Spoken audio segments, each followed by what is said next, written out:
Well, good afternoon and welcome to the Man to Man Studios where we are here with Man to Man Live. I'm your host today, Terrence Turner, and I let my panel introduce themselves this morning. James Bloggers, Intervention Specialist, Man to Man Florence. Program that intervention specialist benefit.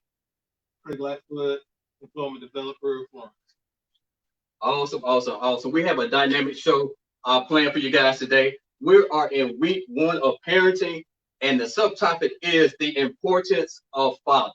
That's parenting, the importance of fathers. I'm going to read a statement really quickly. I want you guys to kind of chime in on this statement. And it says, while almost any man can father a child, there's so much more to the important role of being a father in your child's life. Fathers are essential to the emotional well-being of their children. When fathers are affectionate, supportive, and involved, they contribute greatly to their child's cognitive, language, social, developmental, and academic sense of well-being, positive self-esteem, and authenticity. Fathers are caregivers, protectors, supporters, and most importantly, models for social and emotional behavior. Even when fathers do not reside with their children, strong, consistent, and loving parenting from fathers can nurture healthy relationships. Gentlemen, what do you guys think about that statement? First and foremost, being a father is not about the night conception, Right. or even the day that your child came out. Right. Anybody can be there to help produce a baby, but now it's what happens, even those 9 months when it's being conceived. But what are you doing now? How active are you within your child's life? Like you say, you might not be in the house, but are you communicating with your child's mother, communicating with your child, trying to spend as much time as you can in some form or fashion? You have to be there to see the growth in the child. It's always said that a father should be what a son is wanting to be and the type of man that his daughter wants to marry. But if you're not around to set that example, then how are they going to find it? Just to beef up to what Dan said, I think he made an analogy of who a father has to be. Now we shift from the narrative where people think being a father is just the noun, like he said, just produce a baby or make babies. But now we're shifting from that narrative and we're talking about being a father in terms of action. And action now is positive action that we're talking about.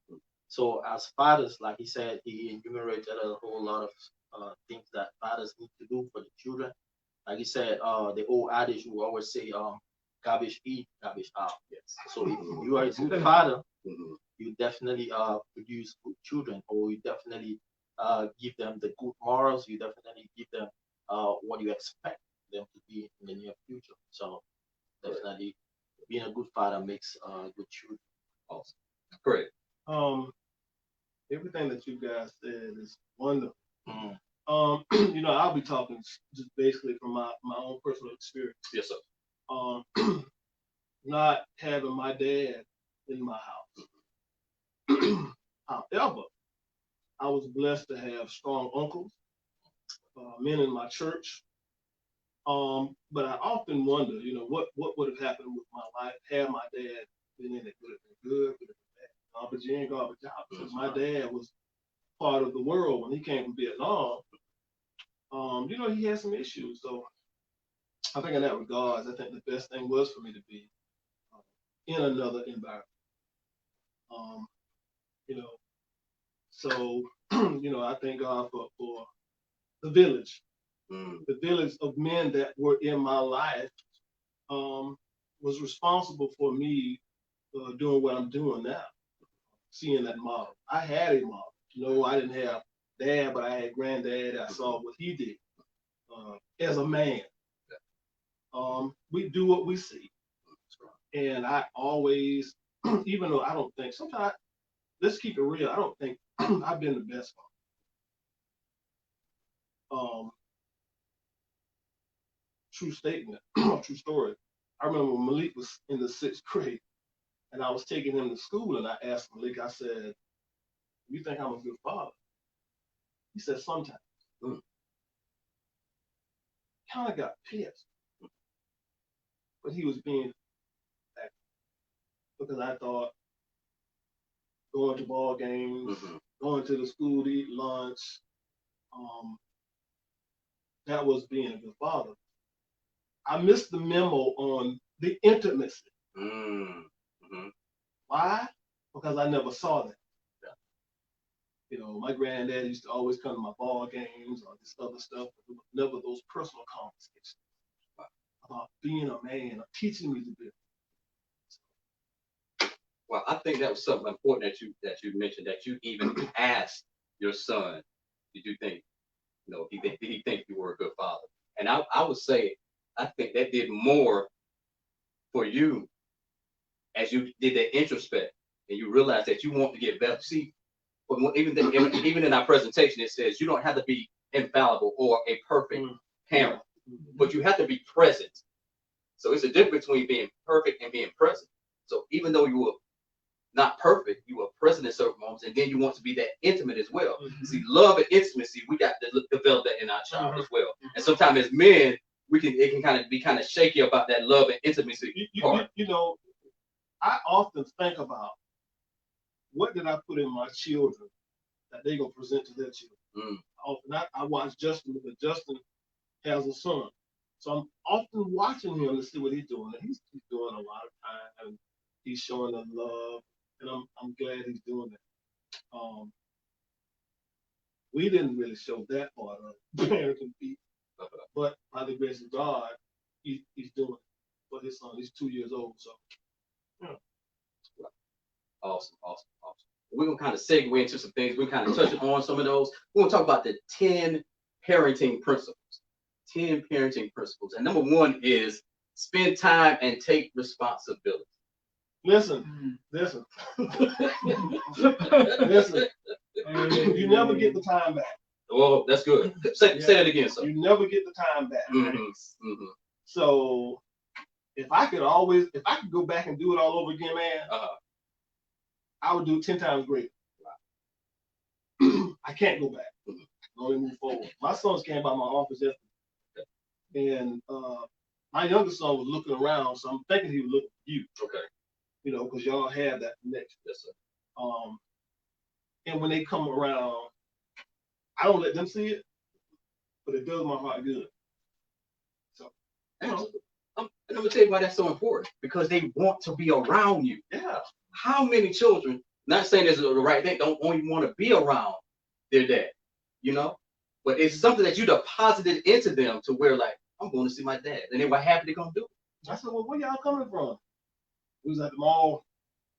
And, you know, I looked at the kitchen window and I said, well, we go outside. I didn't see nothing. And the vehicles below the shrubbery. So I'm right here.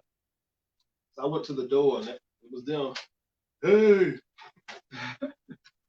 And they came in, they went and spoke to Daniel.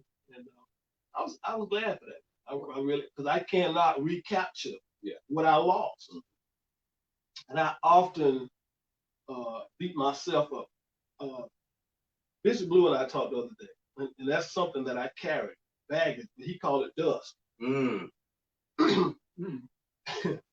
He called it dust. He said, you got to find a way to release it, like the dust off. Yeah. Wow. That's what I got to do. I got to forget about it. What can I do now moving forward? Removing the residue of the past. Residue of the past. Come on. Yes, sir. Wow. How do you forgive? How do you forgive people and forgive yourself? Right. And so I think I'm in that process now, forgiving myself. Good. But for things that I've done, not being an exceptional parent. I think I did well, not to the best. I often think, what if I had done 100%? Where would they have been? They're good boys. Yes, sir. All 3 of them. What would have happened if I had done that intimacy? Anybody else want to chime in on that spend time and take responsibility? I mean, I guess my thing, like for me, I'm a distant father. My daughter lives in another town and over our way. So a lot of times we may look at distance as an obstacle. but that's something you just got to make time for. Do I like to take the hour drive sometimes? Nope. But do I take it? Yes.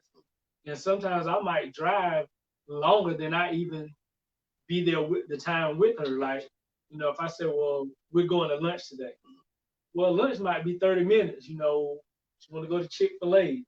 Well, from where she lives, Chick-fil-A is 35 minutes more. So that's an hour and a half just to grab Chick-fil-A, come back, drive back home.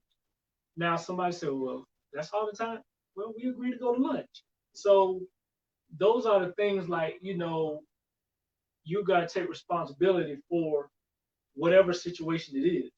Me and mom are not together, so we're not in the same house. So now I have to view my direction of parenting a little bit different. Taking time to call, taking time to text, and going about it whether they respond or not. Sometimes we can reach out, and if we don't get a response, it's not our thing as parents to say, well, nobody's answering the phone, I'm gonna stop calling. Because every visit is not the same. Some visits may be tension, but then some visits she'll open up like a butterfly and like, hey Dad, what do you think about me doing this? And can I drive around the block? It's like, go back to next week, it might be a whole different vibe, but right. That's the responsibility I have to take from not being in the house. So I think that's powerful because you mentioned a statement. There's a difference between quantity of time and quality of time. And I sound like some real quality that you're spending with her, and you're being consistent in that as well. So that could be like she looks forward to that, and that even though she may respond differently, you're still there, you're consistent. And I think that's one of the things that's missing in society today, that consistency, regardless of the outcome of how we feel, but how does the child feel and how would that make that child feel as well? There's always one little motto me and some of my friends have. You don't fail because of lack of effort. And you have to take the time out to try.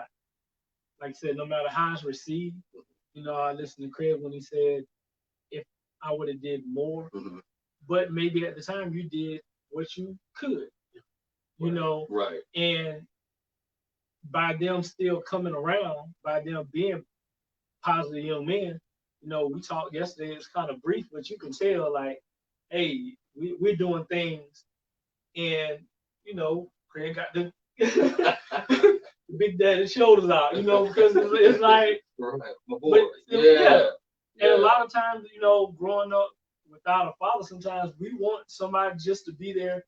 They were talking about baseball practice, game, to have someone going to my game or talking about coming to my practices and interested in what I'm doing. That's the part that a lot of kids sometimes never get. Just somebody who's interested in them, and that's who's supposed to be. Go Craig. Let me add a little bit to that. I guess spending time gives you that opportunity to bond with your children.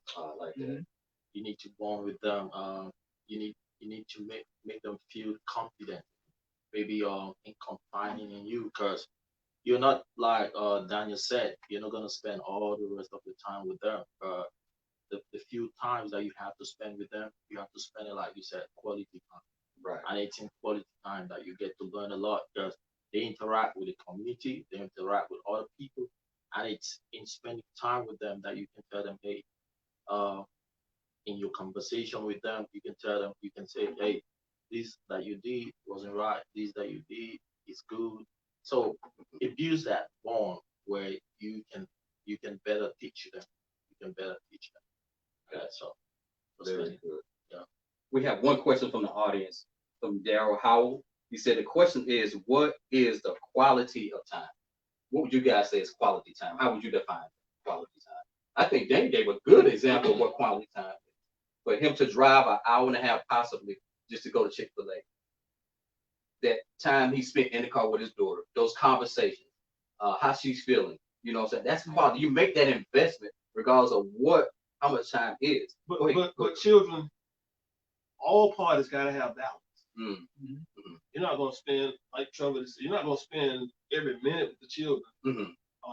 and I don't even know whether you can really answer that question. I got 100% all in, because the children got to have balance because they're gonna be a part of their friends' life. You're gonna be doing other things. Whatever the necessities are, you do. Everybody's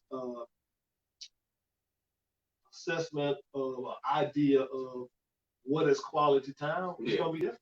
Right. That's You good. know, you might eat breakfast together. Yeah. And you off. You're off. Come home, eat dinner together. I mean, whatever. I think it's largely due to your upbringing. Okay. Good. Me growing up, we didn't eat dinner together. Mm-hmm. We got us some ration. We sat someplace else and we was off. Growing up, my children, we didn't do that in the house. It depends. I got you. So many different variations involved in this. So, I like that.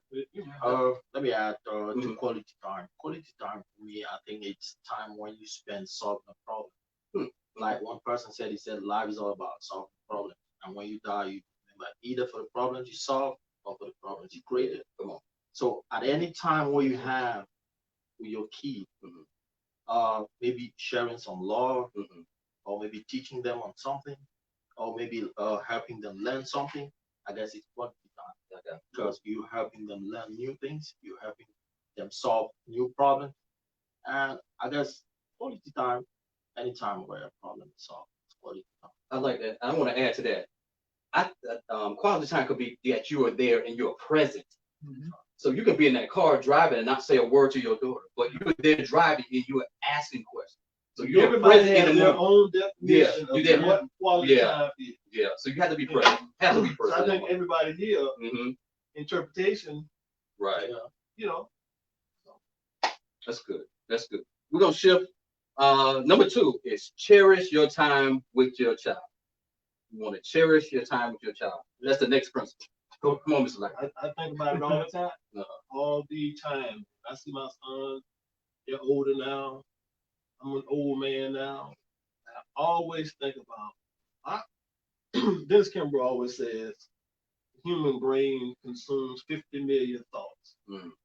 I'm always assessing my thoughts. And a large portion of my thoughts has to do with my son. And the now and then. And how could I have done things different? And I'm telling you, I always think, God, I wish I'd have done something. Man, I wish I would have done this. But I got to get away from that. I tell anybody now, cherish that time because before you know it, they're gone. They're doing their own thing. They got their own friends. They're dating. All of these other aspects in life. Well, you know what? They're gone. You'll be wondering what the time. Anybody else want to chime in on that? Cherish your time with it. I mean, I guess just to allude to what Craig just said, that your children grow, so you have to meet them at the stages of growth that they're at. My daughter just turned 13, and one thing she said to me was, "You can't call me your child anymore." And I'm sitting here like, first of all, I know who you're talking to. But she's like, now you can call me your teenage daughter. Oh, wow. I'm not a child anymore. Yeah. I was preteen, now I'm a teenager. Well, okay, now that you clarified that, but I mean, it just brought that attention that, hey, they view themselves different. So they view you different too. Like the needs that they may have when they're 4 is not the needs that they have independence. It might be all before you want to take them shopping. Now it's dad, can cash out me some money? Life's changing. Look, yes. they in the mall and like, hey, I see this. Can't that? Well, I want to take you shopping. Me and my friends came. I'm with mom, so right. Different ages come different responsibilities. That's good. So we have to adjust. Yeah. It's not. This is my little baby girl still. Like now. Little lady. Yeah. Wow. With an opinion. Clearly. I remember when Malik is much younger, when they saw me, it always comes from close. Mm. Malik had this thing, and I don't know why he did it. He always put his head in my chest. As he got older, I was kind of still expecting that. Then I had to wake up. Boy's getting older. He don't want his boys to see this. Yeah. You know, it's what's up, pops. Guess I had to deal with that. Wow. That's good. That's good. All right, we're gonna shift to number 3. Number 3 is pretty interesting. Have fun. Hey, listen, I got a good one. Come on. Go with it. When my son, when my sons were smaller, I would take my sons, several of the young men in the community, and we go across the highway, and we do this at night. You go across the highway, and there's this old abandoned school. So we would always go to the school at night, sit on the steps, and if they watching, they might be laughing, and we'd sit on the steps, and I would always tell them a ghost story. And I'd take a rock and chuck a rock, boom, boom, boom, and we all take off running. From that school to the house may have been half of a mile. And Phineas was the smallest one, and his little legs was just kicking. And I always think about it. And matter of fact, he asked me about that about a month ago. You remember that time we went to that school? And I started laughing. You know, creating memories. Creating memories. Yeah, That's good. and that's one memory I probably won't forget. Wow. Awesome. So how important it is for fathers to have fun? Because sometimes you don't equate fatherhood with fun.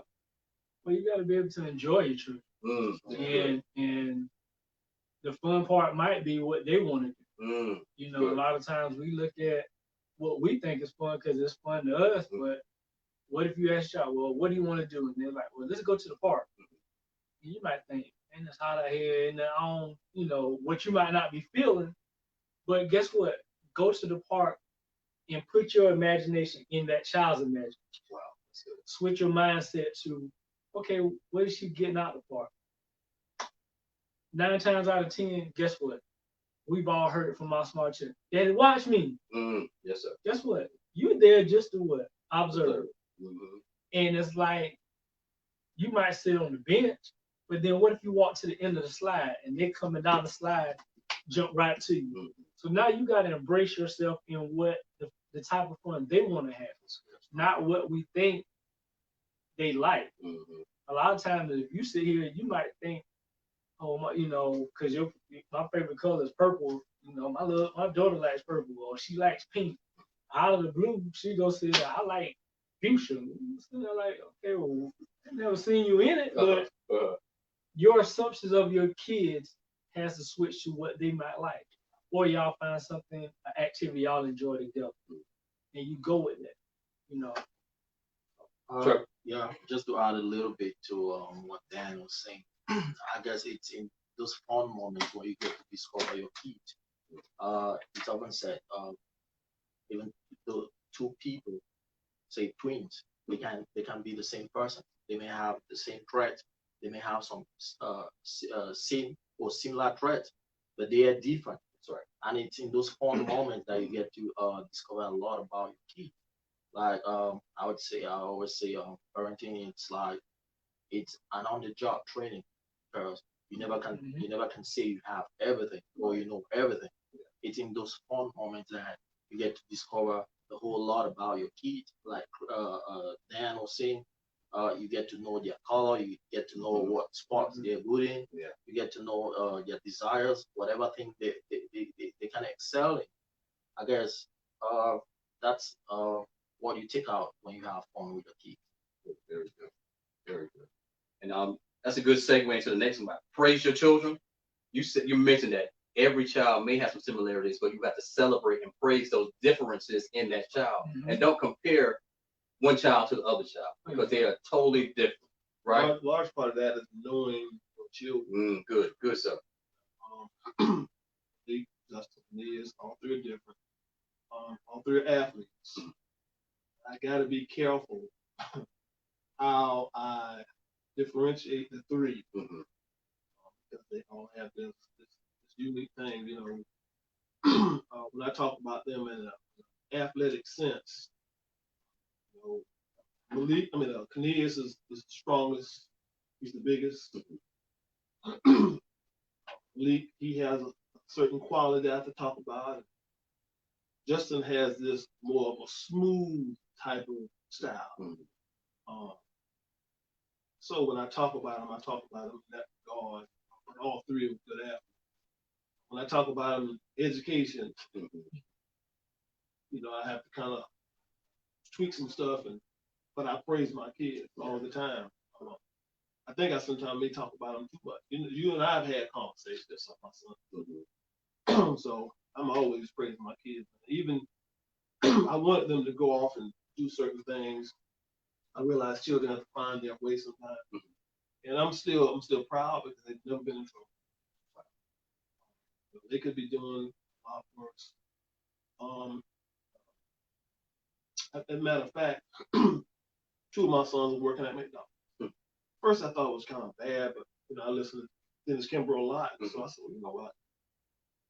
I told Cornelius, I said, well, listen, maybe one day you will be the general manager of your own. There you go. So we talked. Matter of fact, when they was in the office yesterday, we were talking about stocks. And so I started to tell them to call you, but I know you were busy. But man, ain't never too busy for them. Yes, sir. Yes, just to add a little bit on praise. There's this phrase I heard from Joyce May. He said, when you praise, you will raise, but when you complain, you remain. I think when you praise them, you raise them, like Craig was saying. When you identify their talent, right, you praise them. Or when you identify their efforts and you praise them, you always make them to want to do more. You always make them to see a bigger picture of what they're doing. It may be small, it may be little, but when you praise them, they start seeing a bigger picture of what they're doing. So I like the part about complaining. You remain. You remain. Yeah.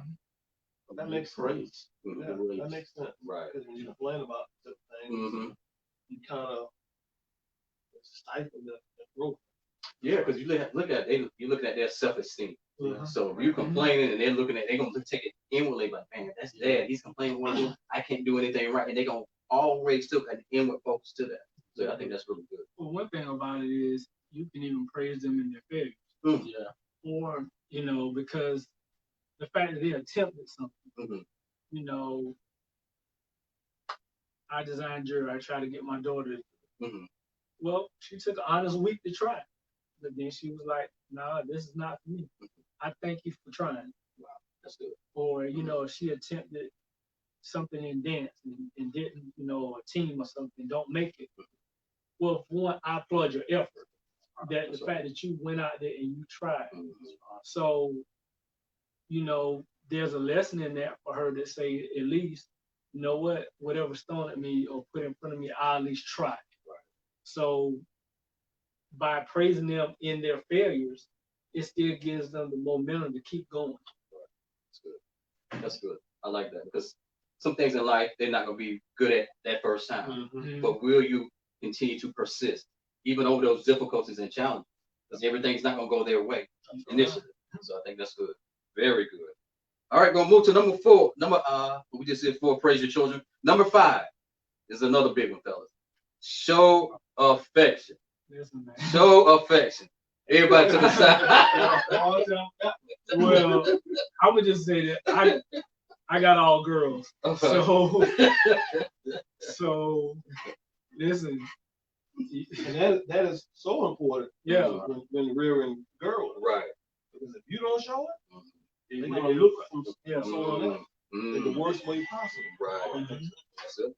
Yeah, one thing about it is, no matter how you think they're not taking it, I always say I love them. Like, one point, I told my daughter when she was small, I was like, Tristan, I love you. I know, Daddy. It's like tell me something else I don't know. But I was like, okay, well, you can't stop me. You know what I'm saying? Like, you ain't gotta love me. You won't stop it. But it's like, that was a fun moment. But it was funny. But it's like, if you say it enough, they'll believe it. But then you put actions behind it also. That's good.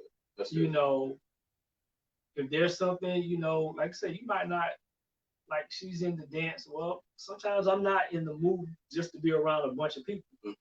But I know when that child sees me from the stage, Wow. it's like when we were smaller, we played sports. Okay. All the dads used to be side the fence on Friday night Yeah. drinking their grown people water. But Right, that's my boy. Right. And if you never had that, you know what it's like not to have Mhm. support from both parents or either parent. And that's what you may have longed for. So now you got to be there. You got to sit there and display everything that you're saying that you feel about. I love you and don't come around. But do you really love me? Mm-hmm. Is that the proper way of showing affection? Putting your arm around them. As for men with boys, it's okay to hug your son. Mm-hmm. You know what I'm saying? Absolutely. And a lot of people think, well, and that is not right. What is not right? That's your child. And a lot of times we in society we're too masculine. Mm-hmm. Too masculine enough to break down for our children.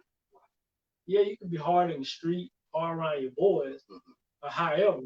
But when you get home and this child is expecting a hug, when you gonna turn it off? Yeah, that's good. So we have to just make sure we do that. That's good. Very good.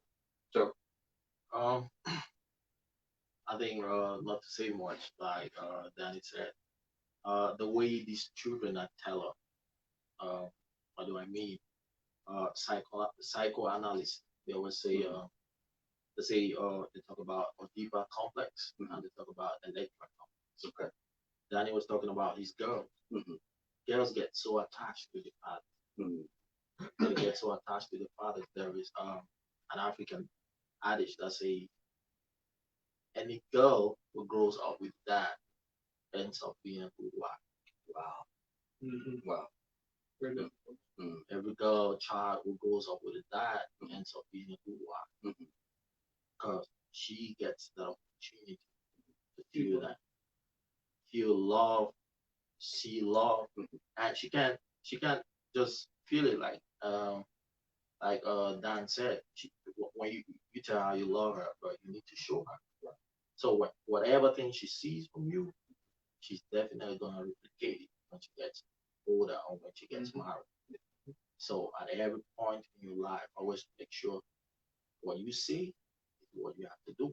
Because a couple of times we might say it's just lip service, but we don't actually get to make them feel it. Be there for them when they need you. Talk to them, listen to them.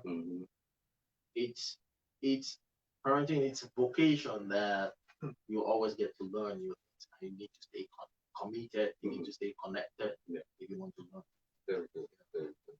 Great. So you had a couple of aha moments over there. For me, yesterday, I think I told you the situation with my uncle. Yes, sir. My mother told me she loved me. Mm. That was the first time I heard it. Wow. And how long? Are you saying ever? Ever? Yeah. Wow. Wow. How did that make you feel? I didn't feel anything. I didn't feel anything. Was it because it was so foreign? She's never done it before, or you didn't just okay? Yeah. Okay. And I said, "Oh, okay." I heard it more. Wait. So she said she loved you. Did you say it back to her? No. Wow. Why not? Wasn't used to it. Okay. Wow. My dad would say it more. Okay. And I never spent much time with him. Mm. He would call a lot. Before he hung up, he would say, "Love you, brother." And I knew he meant I love you, son. Okay. It was incredibly hard for me to tell my sons I love you until a few years ago, and I said I gotta start doing this. It was almost like climbing a wall. So finally, when I said to my sons I love you, I felt kind of funny.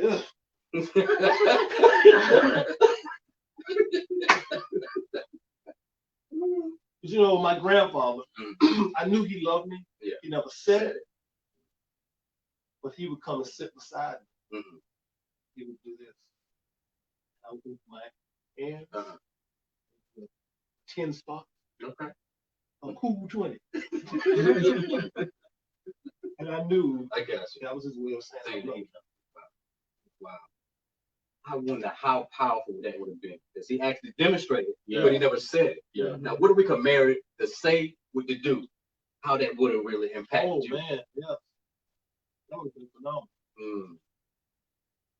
So, I felt like I needed to start doing it because I wanted my children to be able to their children. That's good. Good. All right, here's another kind of hot button here.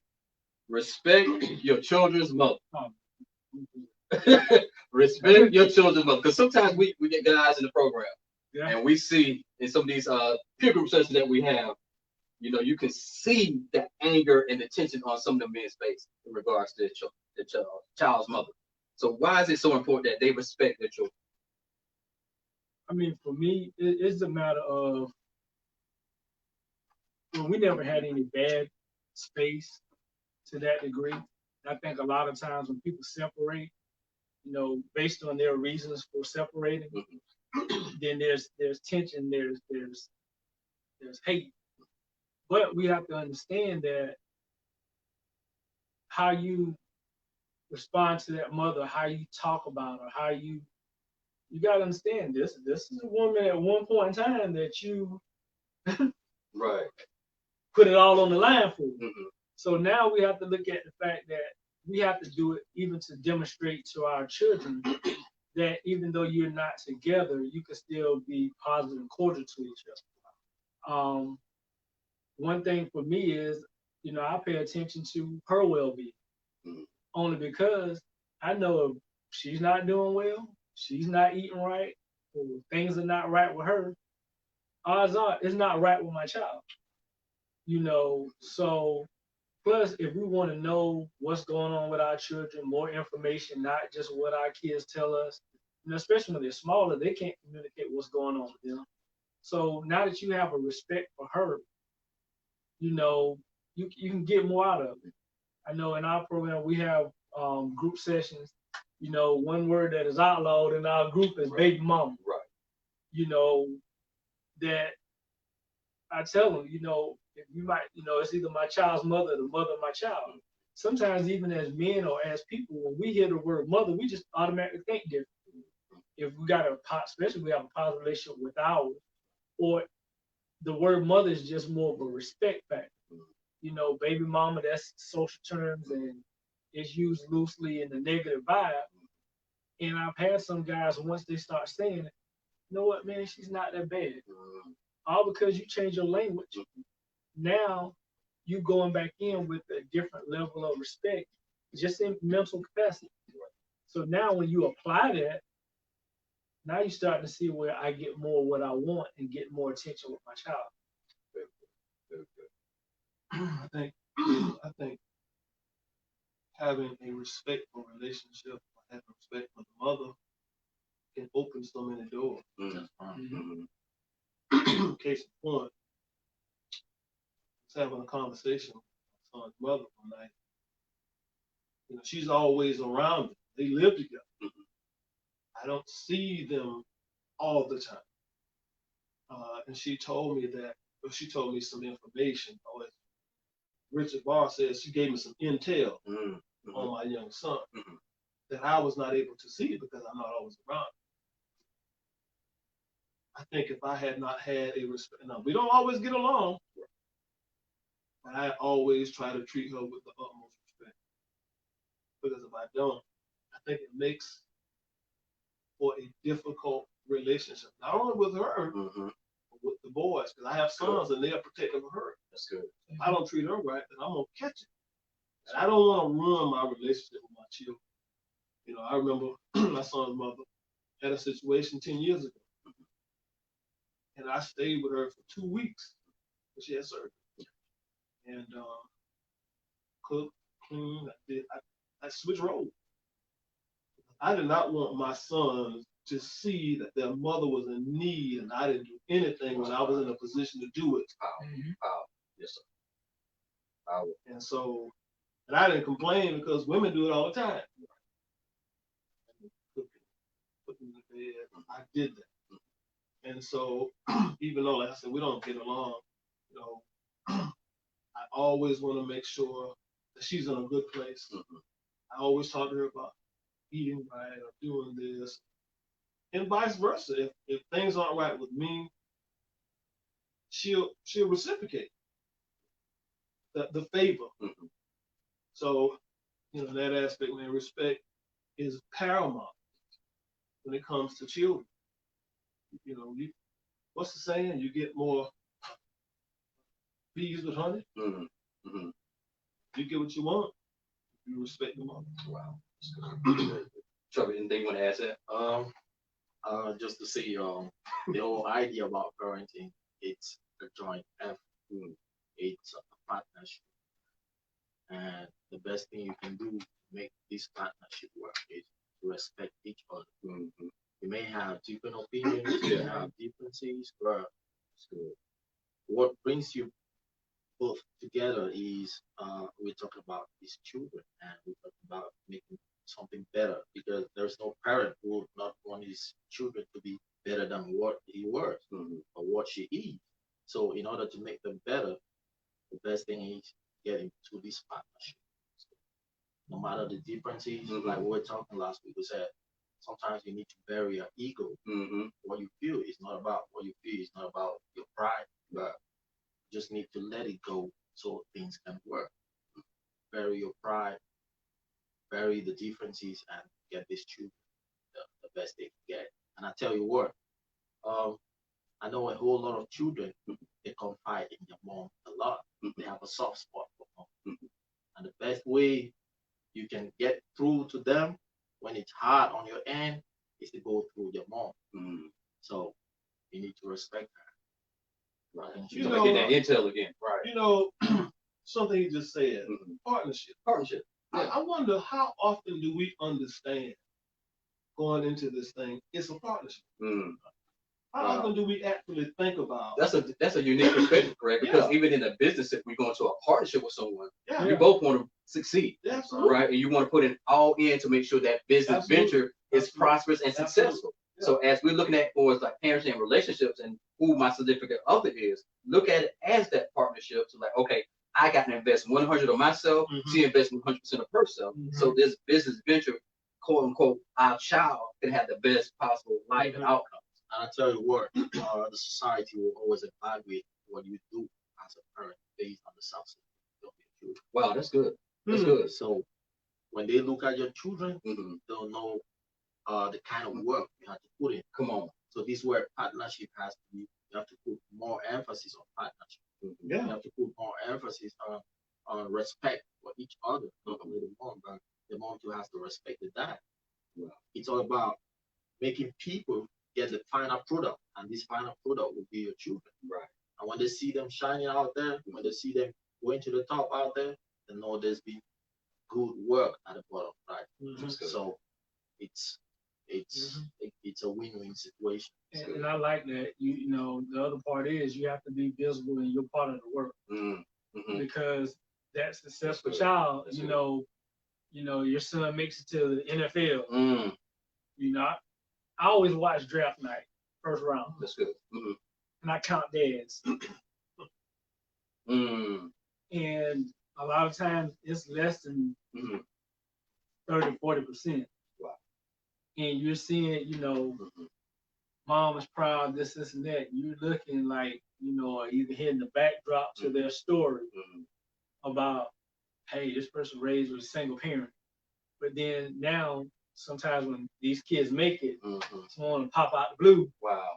Hey, what's up, son? How you doing? Was that on a movie or something? Was it Tyler Perry movie? Oh yeah, he could come pop out there. Popped up and draft Yeah. Wow. But that's good then. Very good.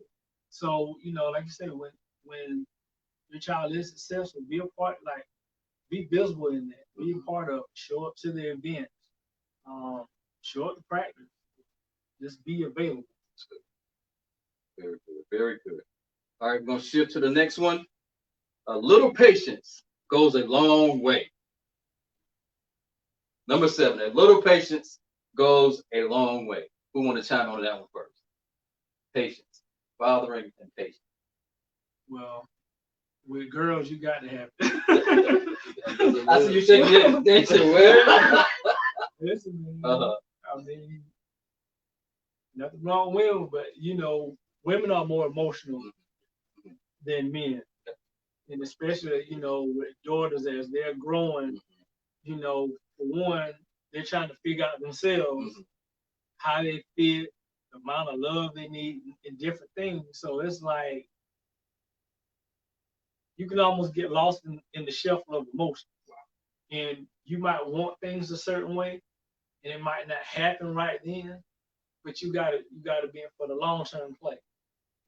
Like I said, some business I might go see my daughter, and this is kind of almost as plain as it can get.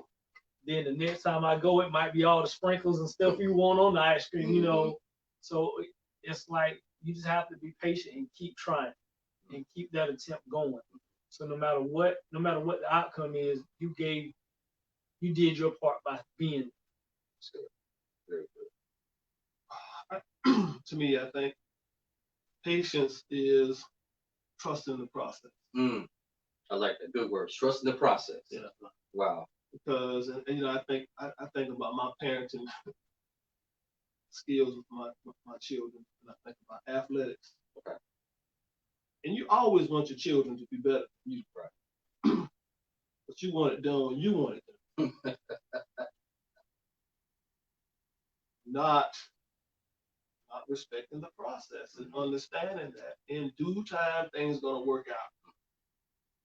And there have been days, and I regret it now, that I'd be so forced with my children. I knew I was kind of too hard. That's just what I was. Not understanding in due time things are gonna work itself out. But I didn't get it. I missed the memo. There's a process. You have to be patient with children. Very good. Sure. I think I would approach patience from this point because I know a lot of us we get so busy, we get so committed that sometimes we get maybe job issues or extra issues that get to infiltrate in our day-to-day dealings with our children. And sometimes we may want to take some other person's picture and put it in our picture, like Craig was saying. Craig talked about patience with respect to time. Everybody has a future and everybody has a direction. So sometimes we may get tempted to want to compare what our kids are going through or what we're going through to other people and want them to maybe run faster than other people. So we need to approach patients with understanding who we are, understanding where we are going to, and just trusting in the process, like Craig said, and take every step at a time. It's going to be fine. When you have that big picture out there, no matter how long you take, if you stay committed and you stay patient, you definitely see the result. So it's not about people's ideas. It's about what you know. It's food for your children based on their abilities, based on what you have said. Yeah, very good. Stay with them. Don't rebuke them. Don't tell them, hey, you can't don't because A is doing this, B is doing this. No, just stick with them. Stick to the plan. Don't shiver. Don't get off the rail. Just stick to the plan and take it every step at a time. You'll make it. Awesome. Awesome. Listen, guys, we're sharing some rich, deep, authentic conversations going here. I want you to go ahead and continue to like, share, tag somebody. They need to get in on what is happening here today. Go ahead and put some likes, some thumbs up, some emojis. So send your questions, but go ahead and tag somebody, share out with somebody, because there's some rich content being shared here today. So we're gonna move to our last three. Number 8 is model good behavior. Model good behavior. Why is that as important as far? Because we do what we see. Mm. And if you're exhibiting bad behavior, Mhm. your children gonna go out and be just what they see That's good. and not contribute to society in a positive way. Good. And I don't want to have my children to have that label. Well, you know whose child that is. Mm. Who Mhm. chip off the block. Mm. I've always been careful about what I've done on my sons. Mhm. Never indulge in any illegal drugs, drink, anything like that, or any personal stuff. I never wanted them to see stuff because I didn't want them to go out in society and be a failure, anything like that. I was always concerned because I didn't want to be a bad spot on my children and they go out. I just was always concerned.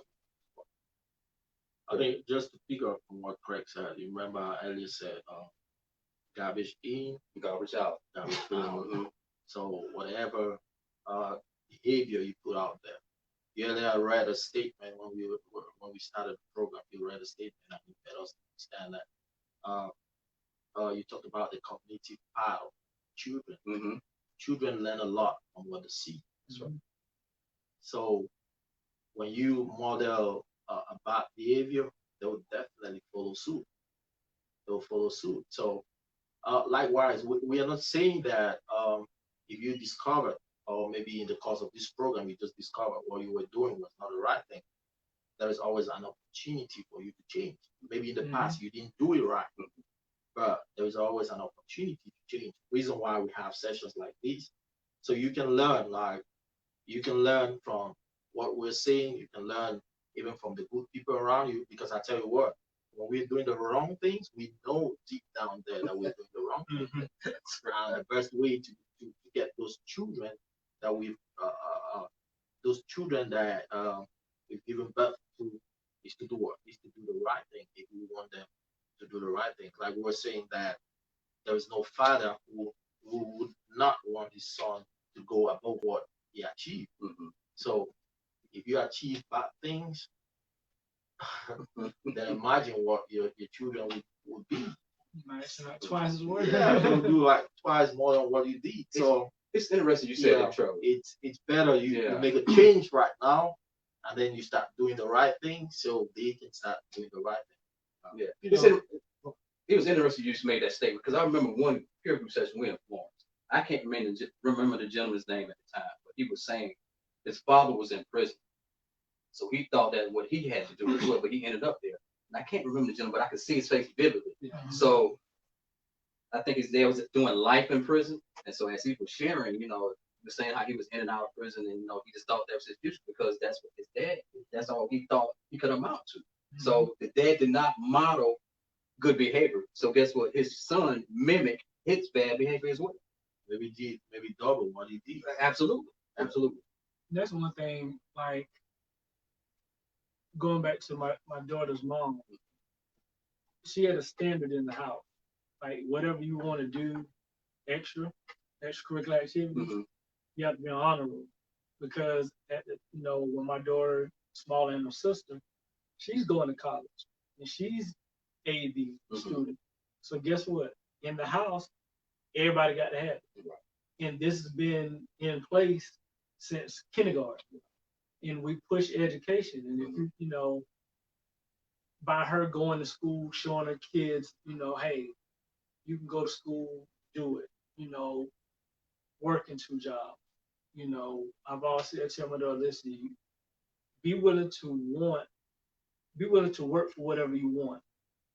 And she always see, my dad's going to work, doing this. So those are the things that you're putting in, instilling in them, and it's like, my daughter's sister, she might go through a job, but she'll find one, I don't like it here, but she has another one. Right. But by seeing that work ethic, she's always done it. My oldest daughter, she watched her mom, same thing. And it's like, they won't go without a job, I'll tell you that much. Right. Or, I can make it on my own. I might want a man, but I don't need it per se to live. I can function off of what I would be better with me. Very good. Corey, you had a comment you want to make. Yeah. That's all right. We'll come back to you. Come back. Yeah. Oh, no. What I'm gonna say is, my pastor used to always, children were going off to college. People were always concerned about how they would act when they got to school.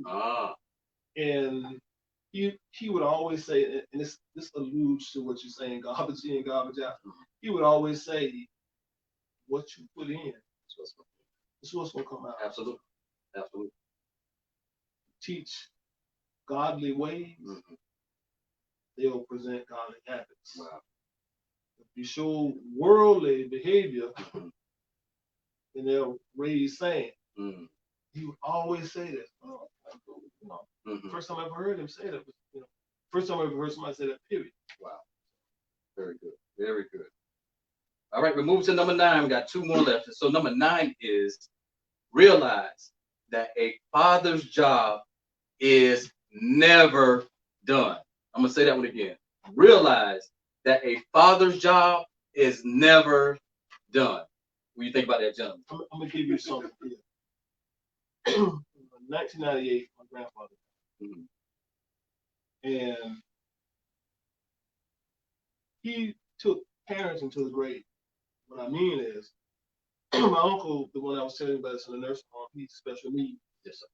And so my grandfather, just before he died, he held on long enough for my uncle to come from Chicago to California. And they just thought he wanted to see my uncle, but what he wanted to do was to tell my uncle to make sure you take care of James. Job was never done until the end. It's powerful. Powerful story. And we have to look at, like you say, our kids get older. And who's to say they're not going to still need you? Right. Right. Yeah, they're out of the house, but they're still our responsibility.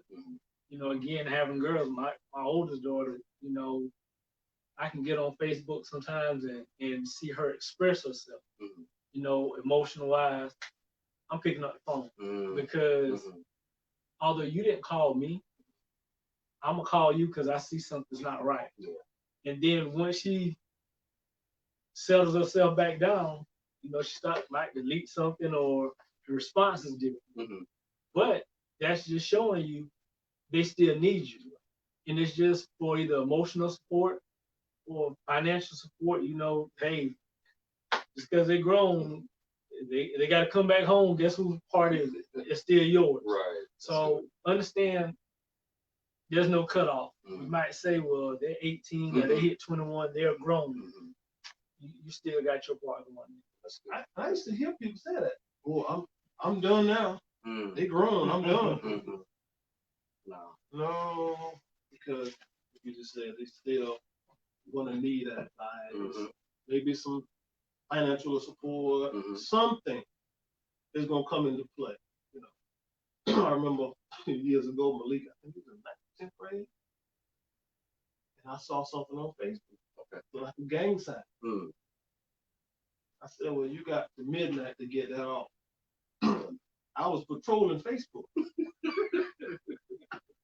I know that's right. You were doing what, Corey? Patrolling. Sheriff.